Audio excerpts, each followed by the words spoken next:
kungs ir mans gaišums un mana pestīšana, no kā man bīties. Tas kungs ir manas dzīves patvērums, no kā man baiļoties.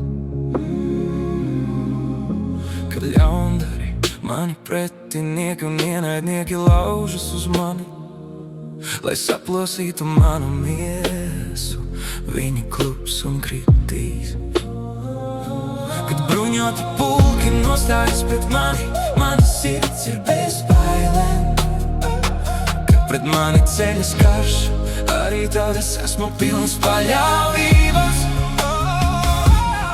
Vienu es izlūzos no tā kunga, pēc kā es kāroju, ka es varu palikt tā kunga namā visu savu mūžu. Skatīt tā kunga jaukumu un pielūgt viņu viņa svētajā vietā, jo viņš mani apslēp savā mājoklī ļaunā dienā.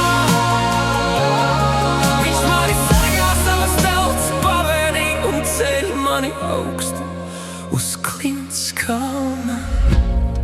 Tā mana galva būs pacelta, ienaidniekiem redzot, es būšu altāra tuvumā un nesīšu upurs ar gavilēm, dziedādams un spēlēdams tam kungam. Uzklausi, kungs, manu balsi, kad es saucu, esi man žēlīgs un atbildi man.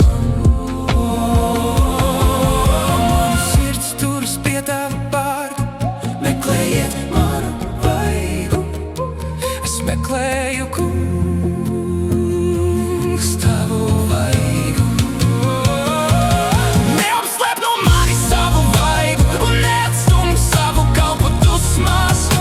Tu esi mans palīgs, neatmet manu